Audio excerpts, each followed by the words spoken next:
طبعا احنا كشركة تطوير مصر سعداء بمشاركتنا للمرة الثانية على التوالي في قمة المناخ في كوب 28 بعد ما شاركنا في كوب 27 اللي كانت في شرم الشيخ. السنة دي احنا بنشارك في كوب 28 في دبي في الإمارات، وسعداء ان المشاركة دي زي المشاركة اللي فاتت بالتعاون مع اليو ان جلوبال كومباكت شركائنا. واعتقد ان احنا من خلال مشاركتنا السابقه ومشاركتنا دي قدرنا نحط اطار عمل واضح لملف الاستدامه جوه شركه تطوير مصر. احنا يمكن من اول ما ابتدينا كشركه تطوير مصر واحنا بنعمل مشروعات مستدامه وذكيه وسعيده، وده كان دايما هدفنا، والحمد لله قدرنا نحقق الهدف ده بالتعاون مع شركاء عالميين زي شنايدر الكتريك، سويدي الكتريك، اورنج وفودافون واي بي ام وهانتر. كل شركائنا في مراحل مختلفه من هاردوير الى سوفت وير لغايه ما وصلت مشروعاتنا لنموذج مكتمل. ولكن شراكتنا في الكوب ابتدت تحط لنا الاطار الجلوبال او الاطار العالمي اللي نقدر نقدم بيه مشروعاتنا دي بطريقه ستاندرد او بطريقه ريبورتنج متفقه مع متطلبات الاستدامه ومتطلبات الاي اس جي. السنة دي احنا مشاركتنا في الكوب كانت مهمة جدا لينا. ابتدت بانضمام تطوير مصر للأفريكا بيزنس ليدرز كوليشن، تحالف قادة الأعمال في أفريقيا، وكنا سعداء بالدعوة اللي وجهت لنا للانضمام لهذا التحالف اللي بيضم أبرز شركات القطاع الخاص في قارة أفريقيا، وبيدينا فرصة لمناقشة ملف الاستدامة على مستوى قاري. كمان كنا سعداء ان احنا النهارده على فكره في يوم البيلت انفايرمنت في الكوب 28، يوم البيئه المبنيه او المشروعات المبنيه. النهارده بالتعاون مع اليو ان جلوبال كومباكت النهارده صباحا اعلنا عن مبادره بيست، وهي الاولى من نوعها في مصر. بيست هي بيلت انفايرمنت سستينبل ترانسفورميشن، التحول المستدام للبيئة المبنية.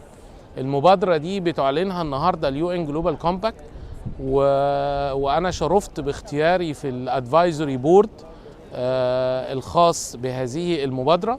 والمبادرة دي موجود فيها في الادفايزوري بورد مؤسسة ليد، المؤسسة الدولية الخاصة بالاستدامة. والمبادرة دي اللي أطلقتها اليو ان جلوبال كومباكت هيبقى دورها مساعدة الشركات والقطاع الخاص العاملة في مجال التطوير العقاري ومجال الكونستراكشن وصناعة مواد البناء على التحول المستدام. فالمبادرة دي هامة جدا، وبندعو أساسا من النهاردة بندعو كل شركات التطوير العقاري وشركات المقاولات وشركات تصنيع مواد البناء للانضمام. طبعا هيبقى في تفاصيل أكتر عن المبادرة دي في الفترة اللي جاية. ومن خلال بقى مشاركتي في الكوب شاركنا في أكتر من جلسة. يمكن أنا شاركت في جلسة مع اليو ان جلوبال كومباكت في الجناح المصري في البلو زون، وكانت على المشروعات المستدامة مع أكثر من متحدث. وفي الجلسة دي ألقينا الضوء على إن إزاي تطوير مصر نجحت في إنها تعمل مشروعات مستدامة، وإيه التحديات اللي بتواجهنا، وإيه الاحتياجات اللي إحنا شايفينها موفينج فورورد. برضو شاركنا في جلسة مع الأفريكا بيزنس ليدرز كوليشن من خلال اليو ان جلوبال كومباكت. كانت جلسة مهمة جدا، كان مشارك فيها الدكتور محمود محي الدين، ومشارك فيها قيادات من اليو ان على رأسهم ساندا أوجامبو. فأعتقد أن الجلسة دي كانت مهمة جدا في دور قادة الأعمال في التحول المستدام في أفريقيا. والنهاردة شاركنا في جلسة إعلان المبادرة بتاعة بيست، طبعا بالإضافة للمشاركة في الجلسات اللي شاركنا فيها كمتحدث. شاركنا في جلسات أخرى كمستمعين، كنا بنتعلم وبنسمع وبنعرف إيه اللي بيحصل حوالينا في العالم.